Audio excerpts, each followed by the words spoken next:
501वें प्रश्न से। तो 501वां प्रश्न क्या है हमारा, निम्न में से कौन सा माही बेसिन का भाग नहीं है? छप्पन का मैदान, मेवल क्षेत्र, वागड़ क्षेत्र, कांठल का मैदान। तो बात करते हैं माही बेसिन की। तो माही बेसिन जो है वो हमारे किस किस क्षेत्र में आता है? बांसवाड़ा, बांसवाड़ा, डूंगरपुर और प्रतापगढ़। तीनों जो प्रतापगढ़ जो है वो प्रतापगढ़ में आता है, मतलब तीनों जिलों में आता है हमारे माही बेसिन। बात करें इसकी, तो छप्पन का मैदान, मेहुल क्षेत्र, वागड़ क्षेत्र, कांठला का मैदान, चारों जो है वो चारों माही बेसिन का भाग है। क्वेश्चन में थोड़ा मतलब कि मिस्टेक है, चारों जो है इसका भाग है। छप्पन का मैदान तो जो है वो मतलब कि माही बेसिन, माही जो नदी है, माही नदी इस प्रकार उल्टे यू आकार की बहती है। इसके चारों में जो विस्तृत रूप में फैला मैदान है, ये विस्तृत रूप में फैला मैदान जो है वो छप्पन का मैदान है। और बात करें इसमें, तो हमारे जो कांठल का मैदान है, कांठल के मैदान की बात करते हैं इसमें। तो कांठल का मैदान किसे कहते हैं? तो कांठल का मैदान ये आपको जो अभी दिखाई दे रहा है, कांठल का मैदान जो अभी दिखाई दे रहा है, ये आसपास का क्षेत्र ओनली। जब जो माही नदी है उसके पास का क्षेत्र तो कांठल का मैदान कहलाता है, जो कि बांसवाड़ा और प्रतापगढ़ में है।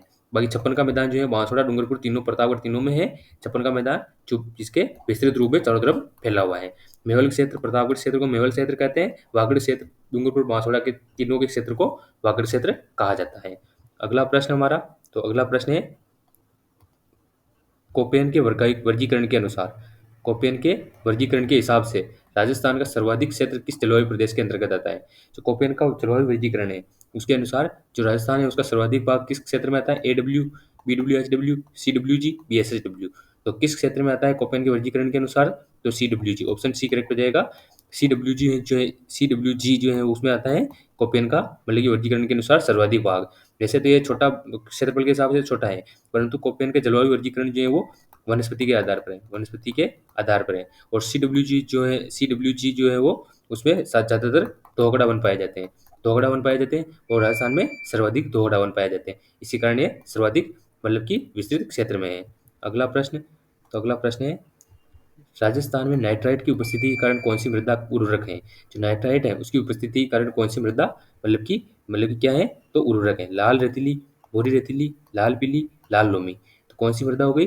भूरी रेतीली, ऑप्शन बी करेक्ट हो जाएगा। भूरी रेतीली जो मृदा है वो मतलब कि नाइट्राइट की उपस्थिति के कारण या ह्यूमस, फास्फोरस इनकी कमी के कारण मतलब कि अत्यधिक उर्वरक है। और इसे क्या कहते हैं? सिरोज्म मृदा, सिरोज्म मृदा भी कहते हैं। क्या कहते हैं? सिरोज्म मृदा। और ये जो है वो किस क्षेत्र में पाई जाती है? तो ये किस क्षेत्र में पाई जाती है? सॉरी, भूरी रेतीली को सिरोज्म नहीं कहते, भूरी मृदा को सिरोज्म कहते हैं। इसको तो कहते हैं भूरी रेतीली कच्छारी मृदा, भूरी रेतीली कच्छारी मृदा। ये जो है वो गंगानगर, हनुमानगढ़, अनूपगढ़, चूरू साइड पे पाई जाती है, जहाँ पर हमारे नहरों से सिंचाई होती है। वहाँ पर जो हमें मतलब कि ज़्यादातर पैदावार के लिए इस मिट्टी बहुत अच्छी है। नाइट्राइट की उपस्थिति के कारण इसकी उर्वरक क्षमता अत्यधिक ज़्यादा होती है। और सिरोज मृदा जो है वो जयपुर, जयपुर साइड पर पाई जाती है। जयपुर, दुदू, सोई माधोपुर इस साइड पर पाई जाती है सिरोज मृदा। अगला प्रश्न, अगला प्रश्न है हमारा राजस्थान में कौन सी नदी उत्तर से दक्षिण की ओर बहती है? कौन सी नदी जो है उत्तर से दक्षिण की ओर बहती है? नॉर्थ से साउथ, चंबल, माही, घग्गर, कांदली। तो कौन सी नदी जो है उत्तर से दक्षिण बहती है? तो ऑप्शन सी करेक्ट हो जाएगा, घग्गर नदी। घग्गर नदी जो है वो मतलब कि गंगानगर, हनुमानगढ़ साइड पर उत्तर से दक्षिण की ओर बहती है, हिमाचल प्रदेश से आती है, शिवालिक की पहाड़ियों से। और घग्गर नदी जो है वो उसके किनारे कालीबंगा सभ्यता विकसित है। कौन सी सभ्यता? कालीबंगा सभ्यता। और इसकी बात करें घग्गर नदी की, तो घग्गर नदी के मतलब कि पार्ट को या फिर मतलब कि इस क्षेत्र को नाली कहते हैं। क्या कहते हैं? नाली कहते हैं। इसके भाव क्षेत्र को नाली भी कहा जाता है। और इसके अन्य नाम की बात करें तो नट नदी, भरत नदी, द्वेषवती नदी, सरस्वती नदी। और इसके अन्य नाम की और बात करें तो ये जो नदी है वो सरस्वती नदी या सोदरा नदी भी कहलाती है, सोदरा नदी या सरस्वती नदी भी कहलाती है। और इसकी बात करें तो इसके किनारे कालीबंगा सभ्यता विकसित है। और राजस्थान में मतलब कि अंतः प्रवाह की दृष्टि से, अंतः प्रवाह की दृष्टि से सबसे बड़ी नदी है, अंतः प्रवाह की सबसे बड़ी नदी है। अगला प्रश्न हमारा, अगला प्रश्न है इसरदा बांध किस जिले में स्थित है? जो इसरदा बांध है वो किस जिले में है? झालावाड़, चित्तौड़गढ़, सवाई माधोपुर, करौली। तो इसरदा बांध जो है वो किस जिले में है? टोंक, सवाई माधोपुर में, टोंक सवाई माधोपुर में स्थित है इसरदा बांध। और बात करें इसकी इसरदा बांध की, तो किस नदी पर निर्मित है? तो बनास नदी पर निर्मित है, बनास नदी पर। और बात करें इसकी, बनास नदी पर निर्मित है इसरदा बांध, जो कि कहाँ पर है? टोंक और सवाई माधोपुर में स्थित है। और इसके अलावा बात करें तो हमारे जो मतलब कि बंद बारेठा बांध है, बंद बारेठा बांध, इंपॉर्टेंट क्वेश्चन है। बंद बारेठा बांध, बंद बारेठा बांध भरतपुर में स्थित है, थोड़ा काकुंद नदी पर है। ये थोड़ा कंफ्यूजन था पिछली क्लास में, तो करेक्ट कर देते हैं इसको। अगला प्रश्न हमारा, तो अगला प्रश्न क्या है? अगला प्रश्न है, राणा प्रताप सागर सिंचाई परियोजना किस नदी पर है? राणा प्रताप सागर सिंचाई परियोजना है वो किस नदी पर है? बनास, चंबल, माही, बाणगंगा। तो राणा प्रताप सागर सिंचाई परियोजना है वो चंबल पर है। चंबल पर 4 बांध बनाए गए हैं जिससे मतलब कि सिंचाई और हमारे विद्युत उत्पादन होता है। तो 4 बांधों में से 3 बांध से तो विद्युत उत्पादन होता है और सिंचाई और पेयजल जो है चारों बांधों से होता है। सबसे पहले बात करें गांधी सागर बांध। गांधी सागर बांध पहला बांध निर्मित है और ये जो है एमपी में है। दूसरा बांध राणा प्रताप सागर, राणा प्रताप सागर, जिससे सर्वाधिक बिजली उत्पादन और मतलब कि सिंचाई जो सब होती है। और उसके बाद बात करते हैं जवाहर सागर, जवाहर सागर, और फिर कौन सा है? कोटा बैराज। कोटा बैराज से ओनली सिंचाई और पेयजल प्राप्त होता है, इससे विद्युत उत्पादन नहीं होता।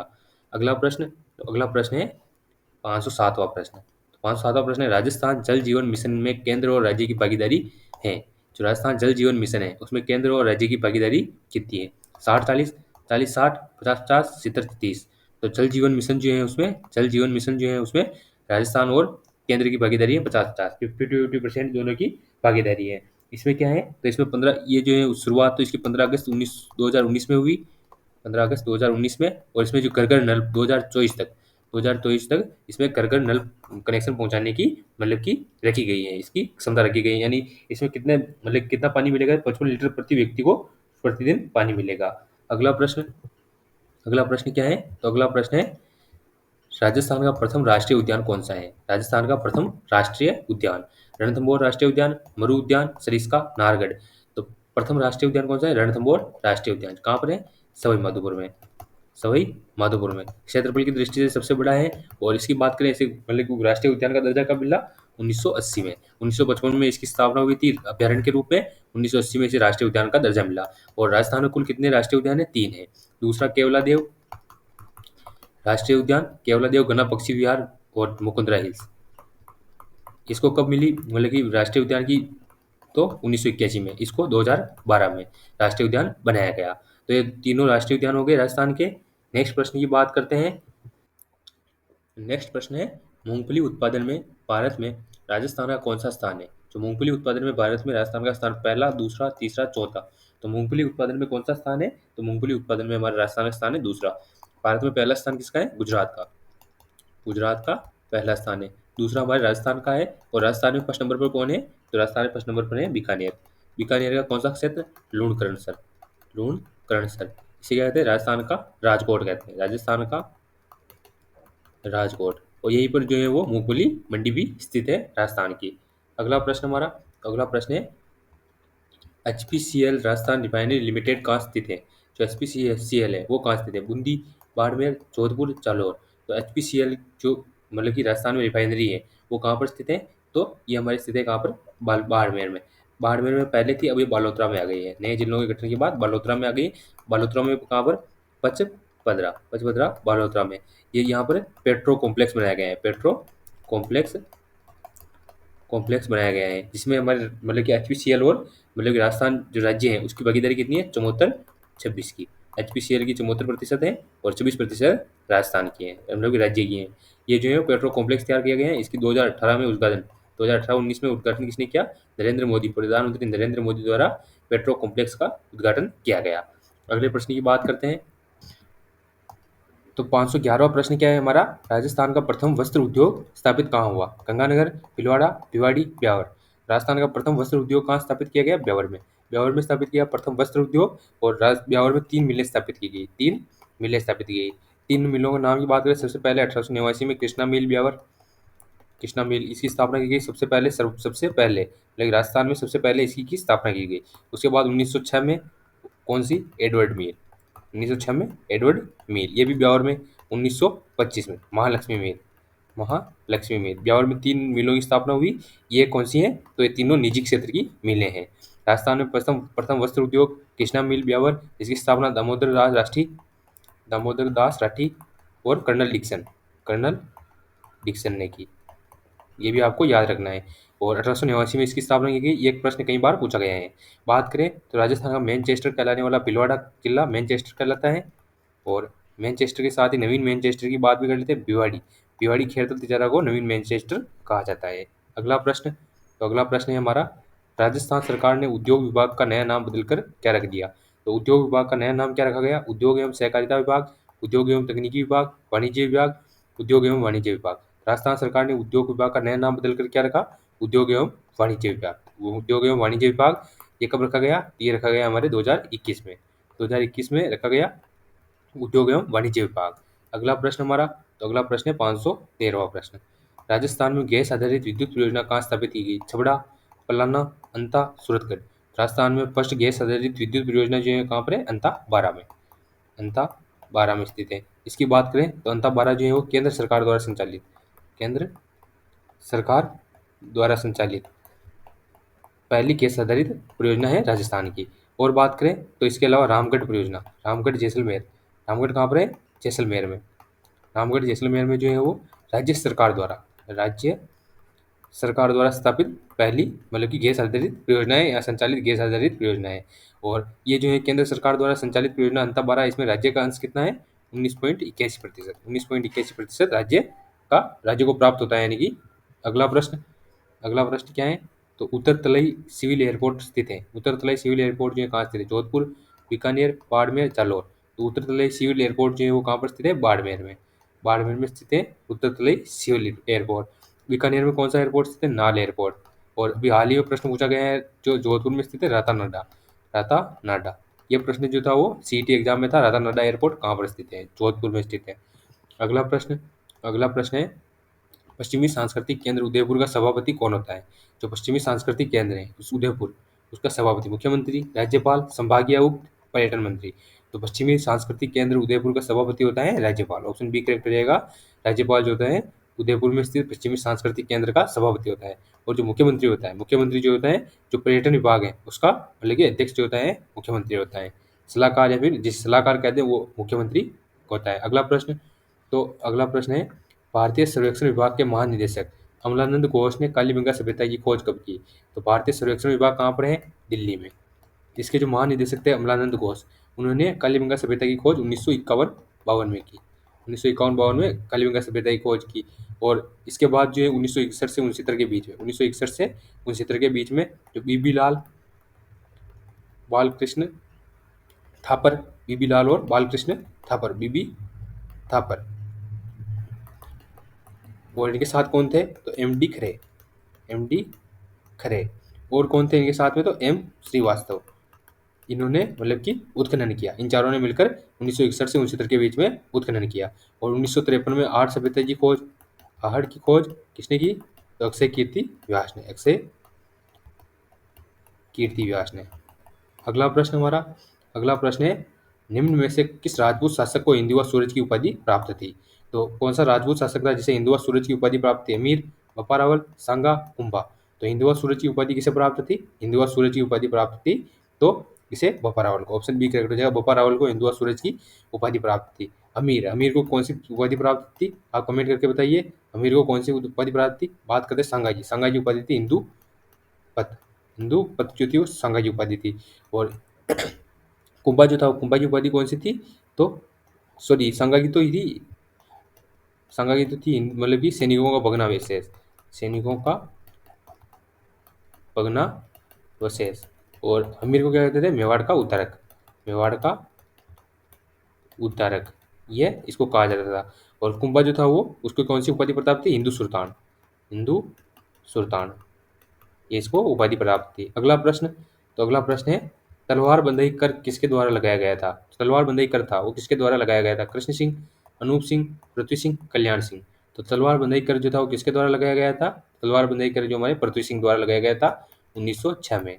किस किसान आंदोलन से संबंधित है? बिजोलिया रियासत में लगाया गया था तलवार बंदई कर। और कृष्ण सिंह द्वारा 1903 में चौरी कर लगाया गया। बिजोलिया से संबंधित है ये भी। जिन दोनों का किससे संबंधित है? बिजोलिया किसान आंदोलन से संबंधित है। और कौन सी रियासत से संबंधित है? मेवाड़ रियासत से संबंधित है। अनूप सिंह जो था बेगू का कौन था? बेगू का सामंत था। कृष्ण सिंह और पृथ्वी सिंह जो थे बिजोलिया के सामंत थे। अगला प्रश्न है, इंग्लैंड में इंडिया हाउस की स्थापना किसने की? इंग्लैंड में इंडिया हाउस की स्थापना अर्जुन लाल सेठी, गोपाल सिंह खरवा, स्वामी कुमारानंद और Shyamji Krishna Verma. Option D correct हो जाएगा।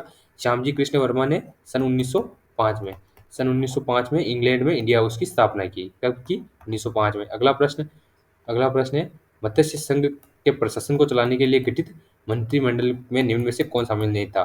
तो मत्स्य संघ कौन सा चरण था? फर्स्ट चरण। फर्स्ट चरण में कौन कौन से मंत्री थे, प्रमुख मंत्री? तो फर्स्ट चरण में हमारे जो प्रधानमंत्री थे, फर्स्ट चरण के प्रधानमंत्री कौन थे? शोभाराम कुमावत। शोभाराम कुमावत। और इसके यहाँ के राज प्रमुख कौन थे? उदयपान सिंह। उदयपान सिंह ये राज प्रमुख थे।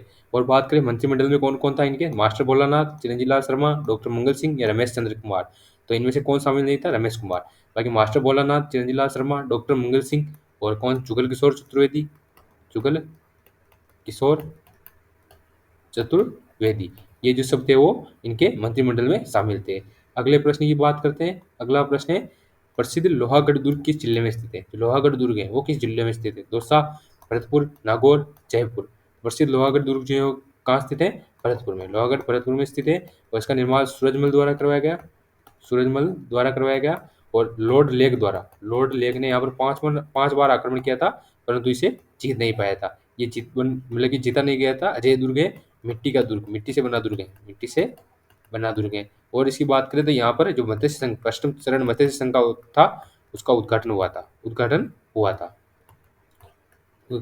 यहाँ पे। अगला प्रश्न क्या है? चित्तौड़गढ़ के किले में त्रिभुवन नारायण मंदिर का निर्माण किसने करवाया? तो चित्तौड़गढ़ में त्रिभुवन नारायण मंदिर है, उसका निर्माण किसने करवाया? महाराणा मोकल, भोज परमार, महाराणा हरि सिंह, नागभट्ट? तो चित्तौड़ में स्थित त्रिभुवन नारायण मंदिर का निर्माण किसने करवाया? भोज परमार ने। ऑप्शन बी करेक्ट हो जाएगा। भोज परमार ने त्रिभुवन नारायण मंदिर का निर्माण करवाया। और ये जो है वो इस मंदिर का पुनर्निर्माण मोकल द्वारा करवाया गया और इसका नाम क्या करेगा? मोकल जी का मंदिर। मोकल जी का मंदिर। और क्या किया गया? और इसके अलावा अद्भुत जी का मंदिर, अद्भुत जी का मंदिर। इसके बाद इस मंदिर को क्या किस नाम से जाना गया? समितेश्वर मंदिर। समितेश्वर मंदिर के नाम से जाना गया। अगला प्रश्न हमारा, तो अगला प्रश्न है, रागमाला किस शैली का चित्र है? रागमाला जो है किस शैली का चित्र है? देवगढ़, नाथद्वारा, चावंड, उदयपुर? रागमाला जो है किस शैली का चित्र है? चावंड। ऑप्शन सी करेक्ट हो जाएगा। चावंड शैली का चित्र है रागमाला। और इसका चित्रकार किसने किया? नसरुद्दीन ने इसका मतलब कि चित्र बनाया, रागमाला का चित्र किया। और इसकी बात करें चावंड शैली का, चावंड शैली मतलब कि महाराणा प्रताप के समय आई, महाराणा प्रताप के समय विकसित हुई। और इसका सर्वाधिक विकास जो है अमर सिंह के समय हुआ। स्वर्ण काल या जिसे कह लो सर्वाधिक विकास अमर सिंह के समय हुआ। अगला प्रश्न है, दाबू प्रिंट के लिए प्रसिद्ध है। दाबू प्रिंट कहाँ का प्रसिद्ध है? गाँव अकोला, गाँव मोलेला, प्रतापगढ़, हरजी गाँव?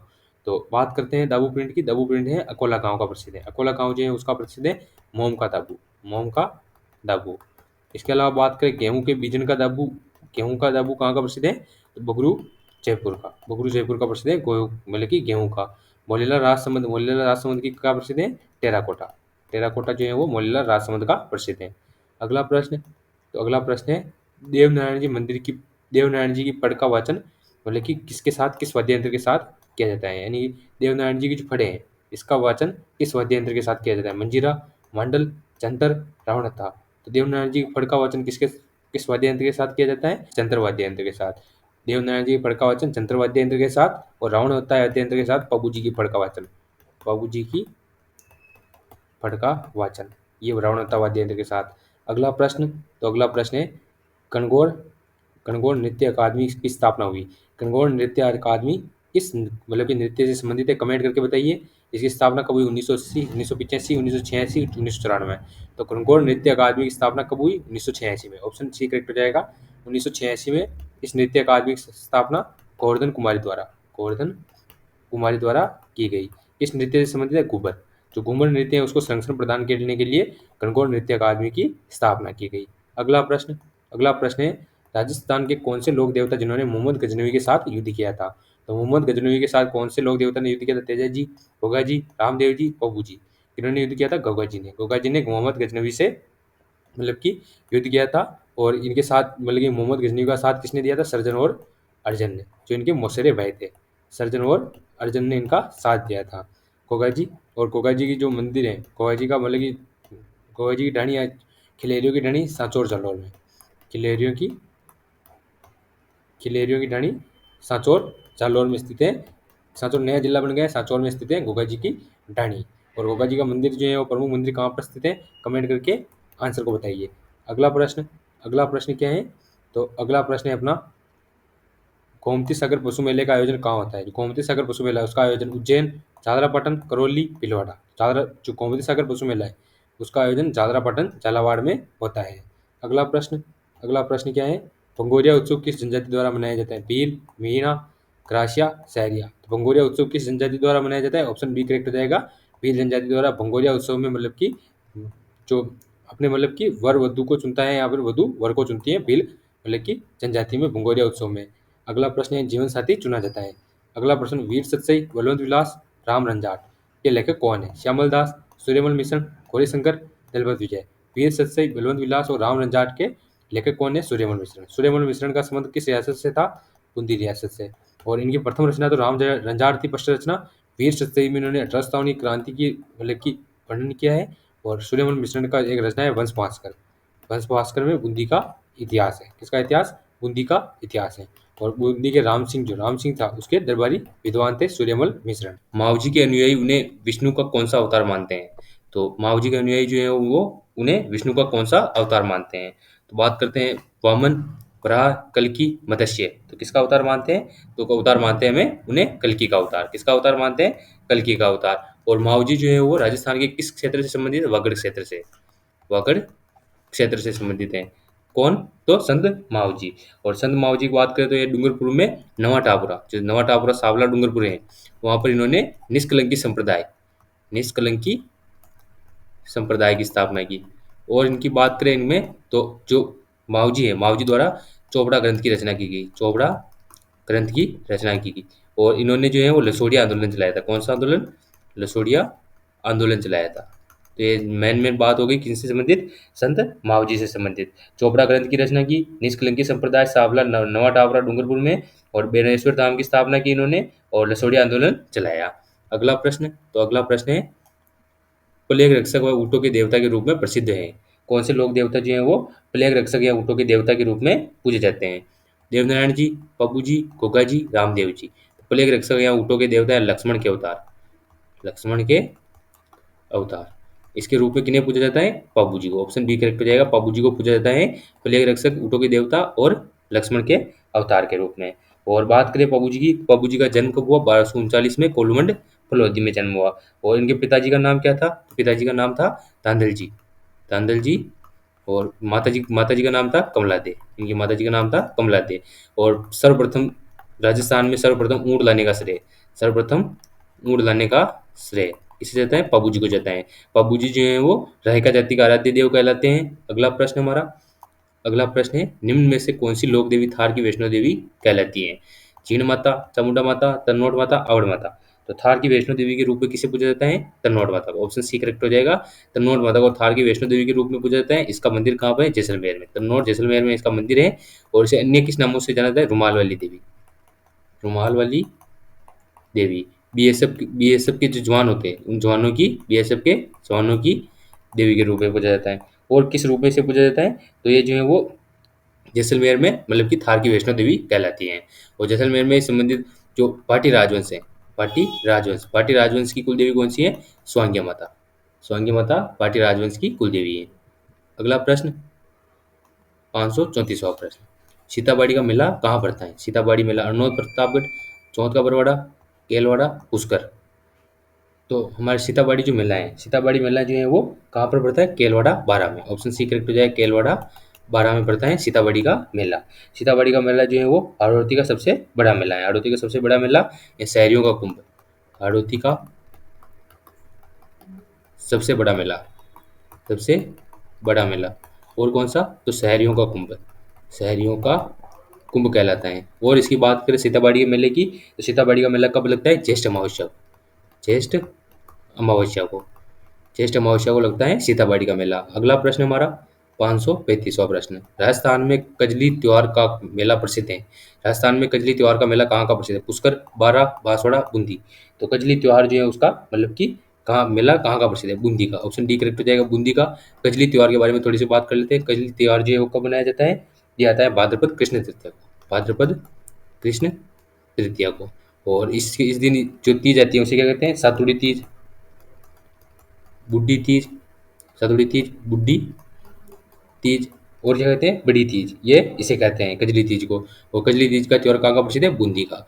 और तीज की सवारी कहाँ की प्रसिद्ध है, जयपुर की। अगला प्रश्न, तो अगला प्रश्न है, भील पुरुष अपने बालों को ढकने के लिए सिर पर पहनते हैं, उसे क्या कहते हैं। जो भील पुरुष होते हैं वो अपने बालों को ढकने के लिए सिर पर जो पहनते हैं सापा, उसे क्या कहते हैं, पोत्या, फेटा, कचाबू, कोहितू। तो उसे क्या कहते हैं, कमेंट करके बताइए। तब तक बात करते हैं फेटा। फेटा जो होता है केसरिया, केसरिया या सफेद लाल रंग का, लाल पीले रंग का सापा होता है, रंग बिरंगा सापा होता है, जिसे फेटा कहा जाता है। कच्छाबू, कच्छाबू किसे कहते हैं, तो महिलाओं की घाघरा, जो भील महिलाओं का घाघरा होता है, भील महिलाओं का घाघरा, उसे कच्छाबू कहते हैं। और बात करें इसमें, तो खोइतू, खोइतू जो होता है, खोइतू किसे कहते हैं, तो भील पुरुषों पर, भील पुरुषों के जो कमर पर बांधी जाने वाली लंगोटी होती है। भील, भीलों में, भीलों में, पुरुषों में कमर पर बांधी जाने वाली लंगोटी, कमर पर बांधे जाने वाली लंगोटी। और पोतिया जो है वो सफेद सपा होता है, जो सिर पर बालों को ढकने के लिए बांधा जाता है। अगला प्रश्न, किसने बूंदी में तारागढ़ दुर्ग का निर्माण करवाया, बरसिंह, बेरीसाल, शंभू, सुबान देव, नरपाल। तो बूंदी के तारागढ़ दुर्ग का निर्माण किसने करवाया, बरसिंह ने। ऑप्शन ए करेक्ट हो जाएगा, बरसिंह ने बूंदी के तारागढ़ दुर्ग का निर्माण करवाया। और इसी को क्या कहते हैं, तिलस्मी किला भी कहते हैं, तिलस्मी किला भी कहते हैं। और तारागढ़ की बात करें तो तारागढ़ दुर्ग जो है उसके बारे में, मतलब कि जो रुडयार्ड किपलिंग है उसने कहा था कि ये दुर्ग जो है वो मानव द्वारा नहीं, भूत प्रेतों द्वारा निर्मित है। रुडयार्ड किपलिंग, नोट कर लीजिएगा, रुडयार्ड किपलिंग द्वारा कहा गया था। और बरसिंह ने इसका निर्माण कब करवाया, बरसिंह हाड़ा जो था उसने 1354 में इसका निर्माण करवाया बूंदी का। और कौन सी पहाड़ियों पर है, ये कमेंट करके बताइए आप सभी, कौन सी पहाड़ियों पर निर्मित है तारागढ़ दुर्ग। अगला प्रश्न, तो अगला प्रश्न है, देलवाड़ा में जैन मंदिर, जो जैन तीर्थंकर हैं, नेमिनाथ का मंदिर, उसका निर्माण किसने करवाया। जो जैन, मतलब कि देलवाड़ा में कितने मंदिर हैं, जैनों से संबंधित 5 मंदिर हैं। उसमें उनमें से जो नेमिनाथ का मंदिर है उसका निर्माण किसने, हिंदेव ने, विमल्लु शाह ने, तेजपाल ने, शोभन देव ने। तो देलवाड़ा में जो नेमिनाथ जी का मंदिर है उसका निर्माण किसके द्वारा करवाया गया, तेजपाल के द्वारा। ऑप्शन सी करेक्ट हो जाएगा, तेजपाल के द्वारा। कब करवाया गया, 1230 में, 1230 में निर्माण करवाया गया। और तेजपाल को जो, मतलब कि वास्तुकार था, तेजपाल का शिल्पी या फिर वास्तुकार जो था शोभन देव था, शोभन देव द्वारा नेमिनाथ जी के मंदिर का निर्माण करवाया गया। और इसे क्या कहते हैं, मतलब कि नेमिनाथ जी का मंदिर भी कहते हैं और लुणव शाही मंदिर भी कहते हैं, लुणव, लुणव शाही मंदिर भी कहा जाता है। तो ये भी याद रखना। इसके अलावा जो विमल शाह का मंदिर है, विमल शाह का मंदिर है, उसका निर्माण विमल शाह द्वारा करवाया गया। और इसे मतलब कि आदिनाथ का मंदिर कहते हैं, आदिनाथ मंदिर कहते हैं।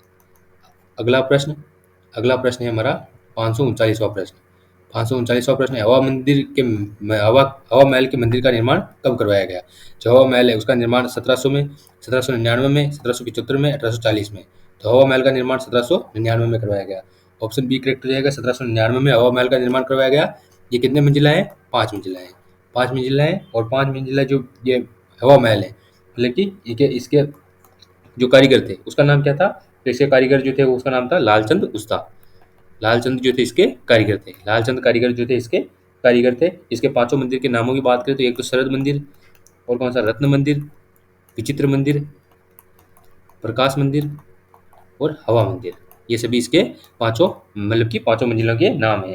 नेक्स्ट प्रश्न, 540वां प्रश्न। 540वां प्रश्न है, महाराणा प्रताप की छतरी किस जिले में स्थित है। जो महाराणा प्रताप की छतरी है वो किस जिले में, राजसमंद, उदयपुर, सलूम्बर, प्रतापगढ़। तो महाराणा प्रताप की छतरी किस जिले में स्थित है, बांडोली, सलूम्बर में। ऑप्शन सी करेक्ट हो जाएगा, बांडोली, सलूम्बर में स्थित है महाराणा प्रताप की छतरी। और महाराणा प्रताप के घोड़े चेतक की छतरी कहाँ पर है, बलीचा में। बलीचा किस जिले में आता है, कमेंट करके बताइए बलीचा किस जिले में आता है।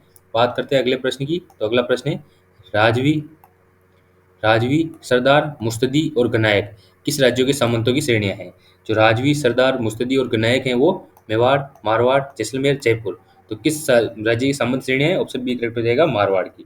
मारवाड़ की सामंत श्रेणियां हैं राजवी, सरदार, मुस्तदी, गनायक।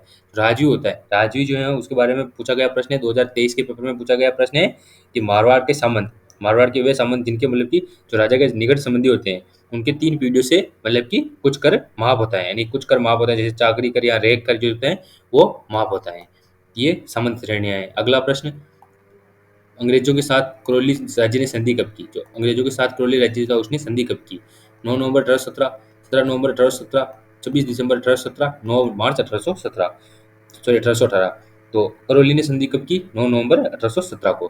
करौली ने संधि की 9 नवंबर 1817 को। इस यहाँ का शासक कौन था, हरबख्श पाल, हरबख्श पाल ने संधि की करौली के। इसके बाद 17 नवंबर 1817 को हमारे टोंक के अमीर खान ने, अमीर खां टोंक, टोंक के अमीर खान ने संधि की। 26 दिसंबर 1817 को किसने की? कोटा ने। कोटा का शासक कौन था? उमेद सिंह। उमेद सिंह कोटा ने संधि की। इसके बाद 9 मार्च 1818, इसको किसने संधि की? कमेंट करके आंसर बताइए। कमेंट में आंसर बताइए 9 मार्च 1818 को संधि किसने की। अगला प्रश्न हमारा, तो अगला प्रश्न है 1857 के विद्रोह के समय मेजर बर्टन और उसके दो पुत्र कहाँ मारे गए थे? मेजर बर्टन और उसके दो पुत्र, तो मेजर बर्टन के दोनों पुत्रों की बात करें तो दोनों पुत्रों का नाम था, एक का तो नाम था फ्रैंक, एक का नाम था ऑर्थर। फ्रैंक और ऑर्थर दोनों इसके पुत्र थे मेजर बर्टन के। और कहाँ मारे गए थे? जयपुर, कोटा, टोंक, धौलपुर। तो किस विद्रोह के दौरान जो मेजर बर्टन और उसके दोनों पुत्रों की हत्या हुई थी? कोटा में। कोटा के क्रांतिकारियों ने मेजर बर्टन और उसके दोनों पुत्र और दो डॉक्टर सेल्डर और पॉन्टम, पांचों की हत्या कर दी थी। और जो मतलब कि राम सिंह द्वितीय थे, यहाँ का शासक था राम सिंह द्वितीय। राम सिंह द्वितीय की जो मतलब कि दरबारी जो था वो देवीलाल, उसके द्वारा भेजा गया। देवीलाल जो था उसको मतलब कि उसकी भी हत्या कर दी थी। और कोटा का विद्रोह कब हुआ था? 15 अक्टूबर 1857 को। और इससे संबंधित जो मुख्य नेता थे वो कौन थे? मेहराब खां और जयदयाल। जयदयाल और मेहराब खां इससे संबंधित नेता थे। अगला प्रश्न, तो अगला प्रश्न है कर्नल जेम्स टोड ने निम्नलिखित में से किस युद्ध को मेवाड़ का मैराथन कहा है? तो कौन से युद्ध को मेवाड़ का मैराथन कहा है? हिंदली घाटी का युद्ध, दिवेर का युद्ध, खानवा का युद्ध, सारंगपुर का युद्ध। तो कर्नल जेम्स टोड ने किस युद्ध को मेवाड़ का मैराथन कहा है? ऑप्शन बी करेक्ट हो जाएगा, दिवेर का युद्ध। कब हुआ दिवेर का युद्ध? 1582 में। और हल्दी घाटी के युद्ध को कर्नल जेम्स टोड ने मेवाड़ की थर्मोपल्ली कहा है? ये 1576 में हुआ, जून 1576 में हुआ। खानवा का युद्ध, खानवा का युद्ध कब हुआ? तो 17 मार्च 1527 को, 17 मार्च 1527 को हुआ। सारंगपुर का युद्ध 1437 में हुआ। ये सभी युद्ध जो है वो मेवाड़ रियासत से संबंधित है। सारंगपुर का युद्ध जो कुंभा द्वारा लड़ा गया, खानवा का युद्ध संगा द्वारा, दिवेर और हल्दी घाटी का युद्ध महाराणा प्रताप द्वारा लड़ा गया। अगला प्रश्न हमारा, मारवाड़ सेवा संघ की स्थापना कब हुई? मारवाड़ सेवा संघ 1918, 1920, 1923, 1934। तो मारवाड़ सेवा संघ इसकी स्थापना कब हुई? 1920 में जयनारायण व्यास द्वारा। जयनारायण व्यास द्वारा किसकी स्थापना? मारवाड़ सेवा संघ की। 1918 में चांदबल सुराणा और जयनारायण व्यास द्वारा मरुधर जो चांदबल सुराणा था उसके द्वारा मरुधर हितकारिणी सभा की हितकारिणी सभा की स्थापना की गई। इसका पुनर्गठन 1923 में जयनारायण व्यास द्वारा मारवाड़ हितकारिणी सभा नाम से किया गया। और 1934 में मारवाड़ प्रजामंडल का गठन हुआ, मारवाड़ प्रजामंडल का गठन। और ये किसके द्वारा, किसकी अध्यक्षता में हुआ? भंवरलाल सुनार की अध्यक्षता में हुआ। अगला प्रश्न, तो अगला प्रश्न है निम्नलिखित में से कौन एक भरतपुर राज्य के स्वतंत्र आंदोलन के नेता थे? भरतपुर राज्य के स्वतंत्र आंदोलन के नेता शोभाराम, मंगल सिंह, किशनलाल जोशी, टीकाराम पालीवाल। तो भरतपुर राज्य से संबंधित कौन से आंदोलनकारी थे? तो Kishanlal Joshi. Option C correct हो जाएगा। किशनलाल जोशी जो थे वो भरतपुर क्षेत्र के मतलब के आंदोलनकारी थे। अगला प्रश्न हमारा, तो मेवाड़ प्रजामंडल का प्रथम अधिवेशन कब हुआ? मेवाड़ प्रजामंडल का 1938, 1939, 1941, 1942। मेवाड़ प्रजामंडल का प्रथम अधिवेशन 1941 में हुआ। जिसकी अध्यक्षता किसने की? तो जिसकी अध्यक्षता किसने की? माणिक्यलाल वर्मा ने। माणिक्यलाल वर्मा ने। और इसका उद्घाटन किसने किया? तो जेबी कृपलानी ने इसका उद्घाटन किया। उद्घाटन किसने किया? जेबी कृपलानी ने। और इसके साथ कौन थी? विजय लक्ष्मी भी इसमें मतलब कि भाग लिया था, विजय लक्ष्मी ने। और बात करते हैं मेवाड़ प्रजामंडल की। मेवाड़ प्रजामंडल का गठन कब हुआ? 1938 में। 1938 में मेवाड़ प्रजामंडल का गठन हुआ। और इसका अस्थायी कार्यालय कहाँ रखा जाता था? अजमेर में। ये इंपॉर्टेंट क्वेश्चन है, कई बार पूछा गया। अस्थायी कार्यालय अजमेर में था इसका। अगला प्रश्न, 25 अप्रैल 1934 में कटरातल सम्मेलन का संबंध किस क्षेत्र से है? जोधपुर, जयपुर, सीकर, उदयपुर। तो 25 अप्रैल 1934 के कटरातल सम्मेलन का संबंध सीकर से है। शेखावटी क्षेत्र का सबसे बड़ा सम्मेलन था, महिलाओं द्वारा बुलाया गया सम्मेलन था। इसमें 10,000 महिलाओं ने भाग लिया था। और इसकी बात करें तो इसकी अध्यक्षता किसने की थी? किशोरी देवी और उत्तमा देवी। किशोरी देवी और उत्तमा देवी दोनों ने इसकी अध्यक्षता की थी। और इससे संबंधित नेता कौन थे? हरदयाल ठाकुर देशराज और नरोत्तम लाल जोशी जो है वो हमारे किससे संबंधित है? चकात आंदोलन से संबंधित है। शेखावटिया चकात आंदोलन से संबंधित नरोत्तम लाल जोशी। अगला प्रश्न, नेक्स्ट प्रश्न 549वां प्रश्न है। तो 549वें प्रश्न की बात करते हैं, मोतीलाल तेजावत किस गांव के निवासी थे? जो मोतीलाल तेजावत थे वो किस आंदोलन से संबंधित थे? कमेंट करके बताइए। फलाशिया गांव से, सामलिया गांव से, कोलियारी गांव से, मानगढ़ गांव से। तो मोतीलाल तेजावत का संबंध किस गांव से था? कोलियारी गांव से। कोलियारी गांव से मोतीलाल तेजावत संबंधित थे। इन्हें लोग बाबूजी के नाम से पुकारते थे। भील वोमट आंदोलन इन्होंने चलाया था। कौन सा आंदोलन? भील वोमट आंदोलन। और इसकी शुरुआत कब हुई? तो भील वोमट आंदोलन की शुरुआत कब हुई? 1921 में। 1921 में कहाँ से हुई? मातकुंडिया चित्तौड़गढ़ से। मातकुंडिया चित्तौड़गढ़ से इन्होंने भील बहुमत आंदोलन की शुरुआत की। और मोतीलाल तेजावत जो थे उन्होंने 21 सूत्री मांग पत्र रखा था मेवाड़ महाराणा के सामने। और ये किससे संबंधित था? तो भील आंदोलन से संबंधित था 21 सूत्री मांग पत्र। और मानगढ़ धाम हत्याकांड कब हुआ था? आप सभी को पता है, 17 नवंबर 1913 को। अगला प्रश्न हमारा, तो अगला प्रश्न क्या है? राजस्थान के गठन के समय दूसरे चरण में राजधानी कौन सी थी? तो राजस्थान के गठन के समय दूसरे चरण में राजधानी अलवर, कोटा, उदयपुर, जयपुर। तो कौन सी, मतलब कि आप सभी कमेंट करके बताइए कि कौन सी समिति थी, उसकी सिफारिश पर जयपुर को राजधानी बनाया गया था। तो बात करते हैं दूसरे चरण में। दूसरे चरण में हमारे कोटा राजधानी थी, सेकंड चरण में। फर्स्ट चरण में हमारी अलवर राजधानी थी, फर्स्ट चरण में। तीसरे चरण में उदयपुर राजधानी, उदयपुर तीसरे चरण में। और बात करें तो चौथे चरण के बाद जयपुर को राजधानी बनाया गया। और ये किस समिति की सिफारिश पर? पी सत्यनारायण राव समिति, पी सत्यनारायण राव समिति की सिफारिश पर, इसकी सिफारिश पर जयपुर को राजधानी बनाया गया।